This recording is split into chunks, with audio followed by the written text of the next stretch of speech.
नमस्कार दोस्तों, मैं रणवीर सिंह स्वागत करता हूँ फिर से आप सभी का आपके अपने परिवार रिम्बा क्लासेस में। तो दोस्तों हम लोग बात करने वाले हैं उत्तर प्रदेश के संदर्भ में, जैसा कि हमारी चर्चाएं जो है चल रही हैं कंटिन्यू।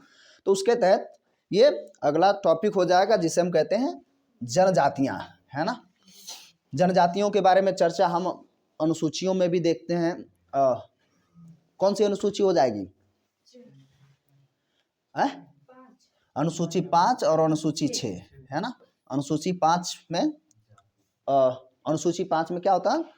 विशेषता जो है अनुसूचित जाति जनजातियों को जो है प्रावधान दिया गया स्पेशली। और छठे में क्या है? 4 राज्य AMTM, है ना। कौन कौन से हो जाएंगे?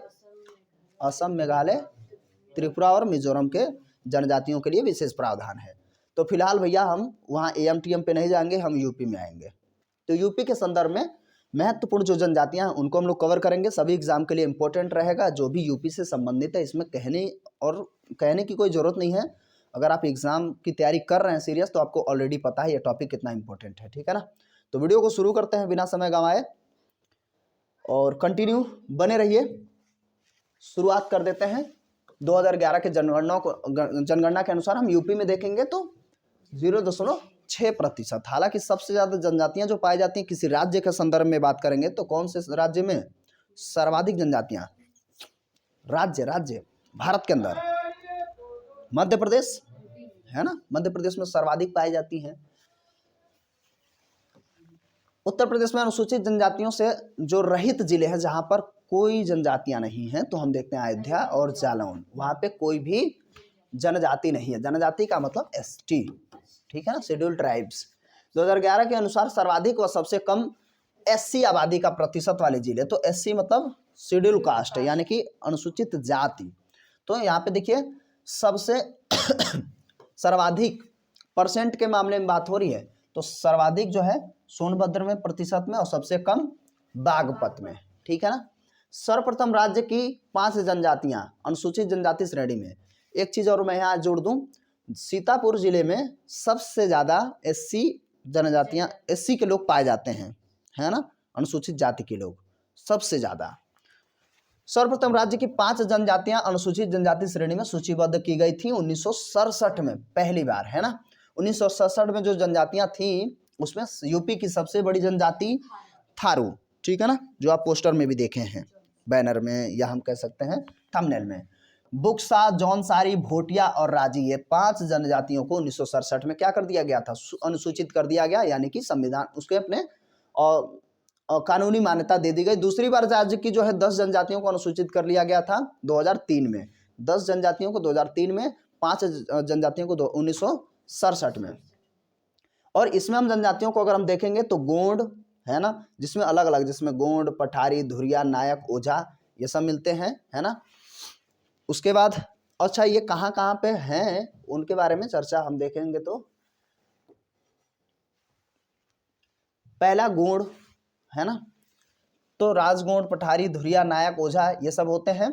तो ये कहाँ देखने को मिलेंगे? महाराजगंज, सिद्धार्थनगर, बस्ती, गोरखपुर, देवरिया, मऊ, आजमगढ़, जौनपुर, बलिया, गाजीपुर, वाराणसी, मिर्जापुर और सोनभद्र में। खरवार जो खैर बनाती हैं, कत्था बनाती हैं, तो खैरवार या खरवार जनजातियां देवरिया, बलिया, गाजीपुर, बनारस। उसके बाद चंदौली और सोनभद्र में। सहरिया जनजाति ये ललितपुर में मिलती है। ध्यान रखेंगे ललितपुर में सहरिया और पहरिया, इन दोनों को ध्यान रखना है एक साथ। यहाँ पे सहरिया पहरिया में गड़बड़ हो जाएगा। जो स से शुरू है उसमें स वाली जनजाति नहीं है, सहरिया ललितपुर में है। और दोनों जो है, दोनों हम देखेंगे तो कुछ इस तरीके का हमारा यूपी का जो है, अच्छे से बन नहीं पा रहा यूपी का मैप आजकल, ठीक है, कुछ मान लीजिए कुछ इस टाइप का यूपी की जो है मैपिंग हम देख लेते हैं, ठीक है ना। यूपी तो ये है ललितपुर, ठीक है ना। ललितपुर यहाँ पर है, इस कोने पे एक पैर, दूसरा पैर, ऐसा लगता है कि कोई जंतु है, और ये दूसरा सोनभद्र। तो ध्यान रखेंगे ये एक दूसरे से अपोजिट दिशा में है, या अपोजिट हम कह सकते हैं, ये अलग ये अलग। तो हाँ, सहरिया ललितपुर में है और पहरिया सोनभद्र में है, ठीक। बस आपको ध्यान रखना है इन दोनों में, चूंकि ललितपुर में हम ज़्यादातर कुछ देखते नहीं हैं, बाकी सभी जनजातियां ज़्यादातर हमें देखने को मिल जाए। सबसे ज़्यादा जनजातियां सोनभद्र में ही, सोनभद्र, मिर्जापुर, है ना। पहरिया हो गई, बैगा सोनभद्र में, पंखा पानिका ये सब सोनभद्र और मिर्जापुर में, अगरिया सोनभद्र में, पटारी सोनभद्र में, चेरो सोनभद्र और चंदौली में, भुइया या भुनिया ये सब सोनभद्र में आपको जनजातियां देखने को मिलेंगी। टोटल 10 जो 2003 में इनको अधिसूचित कर दिया गया, 10 जनजातियों को। 1967 में 5 जनजातियों को, जिसमें थारू, बुक्सा, जौनसारी, भोटिया और राजी, है ना। अभी हम डिटेल्स में भी इनको कवर करेंगे कि कौन क्या करता है, कहाँ अवस्थिति ज़्यादा देखी जाती है। प्रमुख जनजातियों का सामाजिक सांस्कृतिक अगर हम परिचय चीज़ें देखें तो किरातवंशी कहने वाली जो थारू निवास करते हैं वो कहाँ किरातवंशीय होते हैं आमतौर पे थारू। महाराजगंज, सिद्धार्थनगर, बलरामपुर, श्रावस्ती, बहराइच व लखीमपुर खीरी, है ना। तो सर्वाधिक लखीमपुर खीरी में ये हमें जनजातियां, थारू जनजातियां देखने को मिल जाती हैं। थारू समाज के लोग क्या मानते हैं? हिंदू धर्म को मानते हैं। थारू लोगों की अर्थव्यवस्था कैसी होती है? कृषि प्रधान है, चावल का इस्तेमाल खूब करते हैं और चावल से ही वो क्या बनाते हैं? चावल सड़ाएंगे और बनाएंगे मदिरा, और मदिरा का नाम क्या हो जाता है? चावल सड़ा करके बनाते हैं, ठीक है ना। तो उस क्या क्या उसको कहते हैं जो इस्तेमाल करते हैं पीने के लिए। अभी चर्चा अभी फिलहाल अभी इन्हीं के बारे में तो अभी देखते हैं, फिर मैं बता रहा हूँ। बेजहर और थारू के लोगों का एक पारंपरिक त्यौहार माना जाता है। हालांकि त्योहारों में दीपावली वो शोक के रूप में मनाते हैं, कई बार प्रश्न पूछता है। और जो अपने पूर्वजों को वो देते हैं क्या बोलते हैं, जो पितृ क्या होता है, जिसमें कुछ कुछ चढ़ावा दिया जाता है कि अपने पितरों को याद करने के लिए, तो उसे रोटी कहते हैं वो लोग, ठीक है ना। नहीं किसी को मिला चावल सड़ा के क्या बनाते हैं? अरे जाड़े में रह रहे हो तो याद रखो, जाड़, हाँ जाड़ बनाते हैं ना, ये मदिरा होती है चावल की, तो थारू लोग बनाते हैं। थारू लोगों में विवाह बिचौलियों के माध्यम से तय होता है और विवाह रस्म का संपादन किया जाता है पुरोहितों द्वारा, ठीक है ना। थारू लोगों में दहेज प्रथा का प्रचलन नहीं है, ये बहुत इंपॉर्टेंट चीज है, ठीक है ना। कड़वायक, बंठा, रावत, व्रतियां, महतो और डहैत आदि थारू लोगों के गोत्र होते हैं ना। तो कुछ लोग हैं मित्र, लेकिन बेचारे कहीं ड्यूटी बॉर्डर ऑर्डर पे होंगे, तो उनके यहाँ ये सब चीज़ें होती हैं। दहेज प्रथा तो नहीं है बिल्कुल। और बुक्सा या भोक्सा जनजातियों के लोग निवास कहाँ करते हैं? बिजनौर में, स्पेशली बुक्सा या भोक्सा बिजनौर में, याद रखेंगे, साउंड शुरू से ब याद रहेगा। बुक्सा लोगों का संबंध हम मानते हैं पतवार राजपूत वंश से। हिंदी भाषी बुक्सा हिंदू धर्म मानते हैं और इसकी सबसे पूज्य जो देवी है चामुंडा देवी होती है। बुक्सा में हिंदुओं के समान क्या मिलता है? वर्ण विभाजन, है ना, वर्ग पूरा जो होता है। सूरजवंशी, बटबंदी, दौलतबंदी, खेरी, राउत, मांगती, मुझियाली, गोंजू, अरमिया ये सब उपजातियां इसमें पाई जाती हैं खरवारों में, है ना। तो खैरवार या खरवारों में ये अलग अलग उपजातियां हैं। खरवार हिंदू धर्म को मानते हैं और इनका प्रमुख नृत्य क्या है? कर्मा, ठीक है ना। जनजातियों द्वारा नृत्य इत्यादि हम लोग पढ़ चुके हैं। तो उसमें उत्तर प्रदेश में अनुसूचित जनजातियों की संख्या जो है बहुत कम है। 2011 की जनगणना के अनुसार अनुसूचित जनजातियों की कुल संख्या जो है 11,34,273 है, जो 0.6% है। काफी इंपॉर्टेंट है परसेंटेज और ये भी डेटा 11,34,273, ठीक है ना। राज्य के सोनभद्र जिले में अनुसूचित जातियां सर्वाधिक हैं, 3,85,018, है ना, 385,018 सबसे अधिक। उसके बाद बलिया में और सबसे कम बागपत में, है ना। बलिया और बागपत में सबसे। राज्य में निवास करने वाली अनुसूचित जनजातियों में थारू, बुक्सा, खरवार, सहरिया ये प्रमुख जनजातियां हो जाती हैं, ठीक है ना।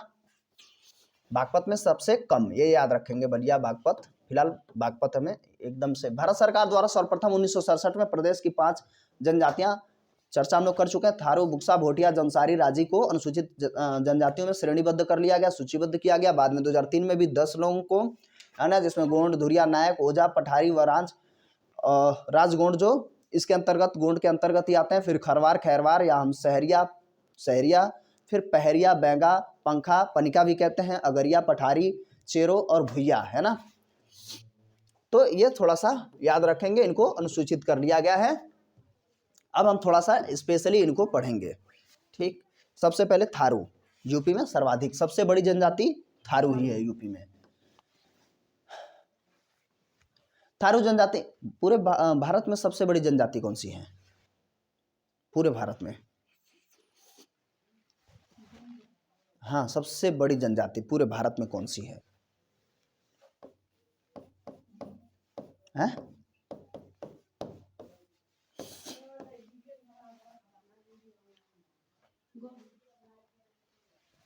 ठीक है, तो धीरे धीरे क्यों बोल रही हो? थारू जनजाति के लोग प्रदेश के तराई क्षेत्र में जैसे महाराजगंज, सिद्धार्थनगर, बलरामपुर, श्रावस्ती, बहराइच, लखीमपुर खीरी, इन सब भागों में निवास करती हैं। किरात वंश के हैं, हम लोग चर्चा कर चुके हैं। कई उपजातियों में विभाजित है। थारू नाम की उत्पत्ति विषय में कुछ विद्वान का ये मानना है कि राजपूताना के थार मरुस्थल से आकर यहाँ लोग आकर बसे तो ये थारू कहलाए। कुछ विद्वानों का ये मत है कि थारू क्यों नाम हुआ। थारू लोग कद में छोटे, चौड़ी मुखाकृति और पीले रंग के होते हैं। पुरुषों से स्त्रियां कहीं अधिक आकर्षक और सुंदर होती हैं।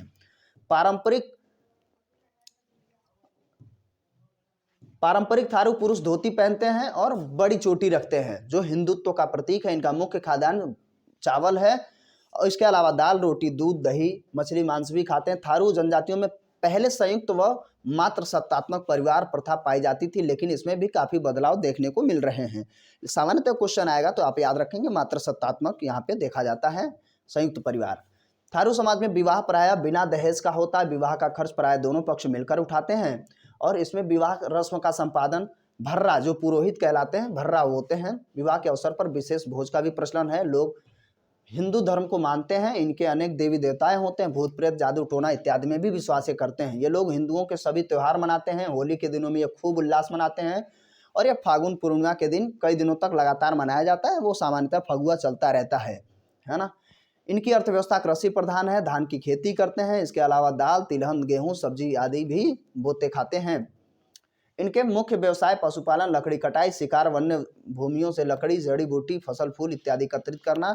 लखीमपुर जिले में एक महाविद्यालय इनके लिए बनाया गया, जो थारू जनजाति के लड़के लड़कियों को शिक्षा प्रदान करने हेतु स्थापित किया गया, जहां पर बड़ी संख्या में ये शिक्षा प्राप्त कर रहे हैं और उच्च सरकारी पदों पर पहुंचते हैं। इसके अलावा मैंने कहा था दिवाली के समय ये शोक के रूप में मनाते हैं। कई बार प्रश्न बनता है। जाड़ के बारे में भी मैंने बताया। और रोटी देते हैं अपने पूर्वजों को दिया गया जो भेंट होता है, मैं भूल ही जा रहा हूँ कि क्या कहते हैं उसको, जो दिया जाता है तो उसे रोटी कहते हैं। नहीं, वो हर वर्ष जो बनाया जाता है भाई, जो कहते हैं कौआ, जो कोई भी पक्षी आके खाती है भोज, पता नहीं क्या, तो उसे रोटी कहते हैं। हाँ, बुक्सा या भोक्सा जनजाति प्रदेश के बिजनौर में पाई जाती है ना। छोटी छोटी ग्रामीण बस्तियों में निवास करती है। अधिकांश लोगों का मत है कि बुक्सा जनजाति पतवार राजपूत घराने से संबंध रखती है ना। तो राजपूत घराने से दोनों राजपूत हैं, है ना, लेकिन एसटी में हैं। कुछ विद्वानों ने इन्हें मराठों द्वारा भगाए जाने के बाद यहाँ आकर बसा माना गया है। बुक्सा पुरुष लोगों का कद, आंखें छोटी होती हैं, है ना, आंखें और कद दोनों छोटी होती हैं। इनके पलके भारी, चेहरा चौड़ा, नाक चपटी। इनका मुख्य भोजन मछली और चावल होता है। इसके अतिरिक्त ये लोग मक्का की, गेहूं की रोटी और दूध दही का प्रयोग करते हैं। अधिकांश पुरुषों में मद्यपान आदतें होती हैं। इन लोगों में बंदर, गाय, मोर आदि के जो है खाना वर्जित हैं। ठीक है, बंदर, गाय और मोर। ठीक, इनमें भी सामाजिक स्तरीकरण पाया जाता है। मद्यपान मतलब वो मदिरापान करते रहते हैं, ठीक है ना। और बुक्सा ब्राह्मण समाज में सबसे ज्यादा बड़ा स्थान रखते हैं। बाद में क्षत्रिय बुक्सा, अहिर बुक्सा, नाई बुक्सा, ये सब होते हैं। गोत्र, अगर हम इसमें गोत या गोत्र इनके समाज की मूल इकाई होती है। सभी भेदों के बाद ये भी गांव में एक साथ मिलकर रहते हैं, हालांकि डिवाइड है। विवाह एक अनुबंध मात्र होता है। पति पत्नी में कोई भी किसी समय भंग कर सकता है इस विवाह को, ठीक है ना।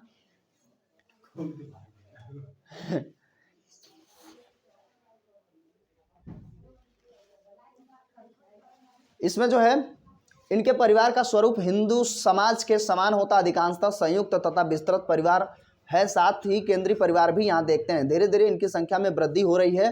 ये लोग महादेव, काली माई, दुर्गा, लक्ष्मी, रामकृष्ण की पूजा करते हैं। काशीपुर की चामुंडा, ठीक है ना, देवी सबसे बड़ी देवी मानी जाती है, ये ध्यान रखेंगे, चामुंडा देवी। इनके व्रत व त्यौहार हिंदुओं के समान ही होते हैं, क्योंकि वो माने जाते हैं कि ये राजपूतों से आते हैं तो हिंदू ही थे, हालांकि इधर उधर जाके बसते हैं। वास्तव में ये माइग्रेशन का ही जो है, मुझे ऐसा लगता है माइग्रेशन का ही रिजल्ट हम देखते हैं, इधर उधर माइग्रेट कर गए युद्ध या अन्य कारणों की वजह से।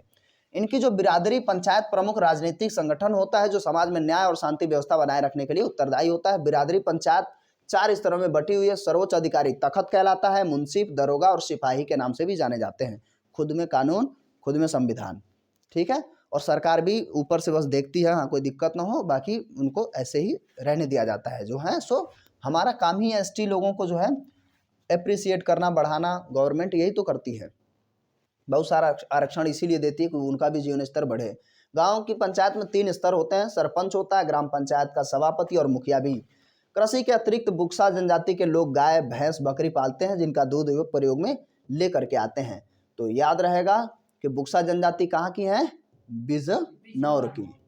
खैरवार प्रदेश मिर्ज, इसका जो हम क्षेत्र देखेंगे वही पूरब, और हम अगर देखेंगे मैपिंग में तो पूरब और दक्षिण वाला हिस्सा, सोनभद्र, मिर्जापुर, बलिया, देवरिया इस क्षेत्रों में भी है, तो पूरब और दक्षिण में, ठीक है ना। मिर्जापुर, सोनभद्र, देवरिया, बलिया, गाजीपुर जिलों में खरवार जनजाति के लोग पाए जाते हैं, पूरब वाले क्षेत्रों में और दक्षिण वाले। तो पूरब दक्षिण पूरा एरिया हम पूरा बेल्ट देख लेंगे। सूर्यवंशी माने जाते हैं ये भी, ठीक है।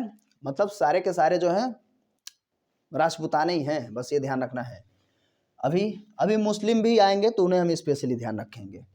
इनकी पारंपरिक आर्थिक गतिविधियों में कृषि, पशुपालन, शिकार ये शामिल है। कुछ इतिहासकार इन्हें कहते हैं कि ये खरवार या कत्थे का व्यापार करते थे, इसीलिए खैरवार या खरवार जनजाति कहलाते हैं। इनकी उपजातियों में सूरजवंशी, बटबंदी, दौलतबंदी, खेरी, राउत, मोगती, मुझयाली, गोंजू, उर्मिया, आर्मिया आदि हैं। ये शरीर से बलिष्ठ व बहादुर होते हैं, ठीक है ना। इनकी वाणी में कर्कशता होती है, बड़ा कर्कश बोलते हैं, एकदम अच्छा नहीं लगेगा। तथा किसी शब्द का उच्चारण खींच कर करते हैं लंबे समय तक, ठीक है ना। कौन? खैरवार लोग। ये मुख्यतः हिंदू धर्म के रीति रिवाजों का पालन पोषण करते हैं, मतलब पालन करते हैं।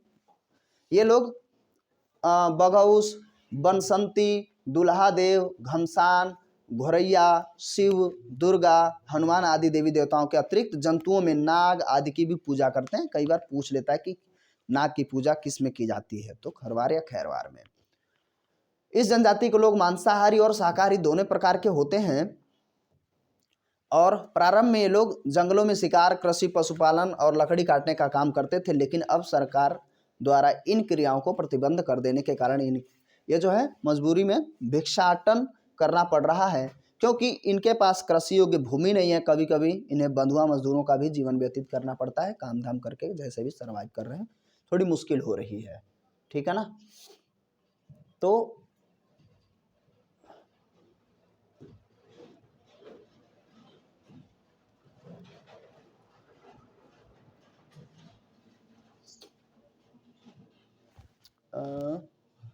मैं कुछ बताने जा रहा था किसी के बारे में थोड़ा, चलिए।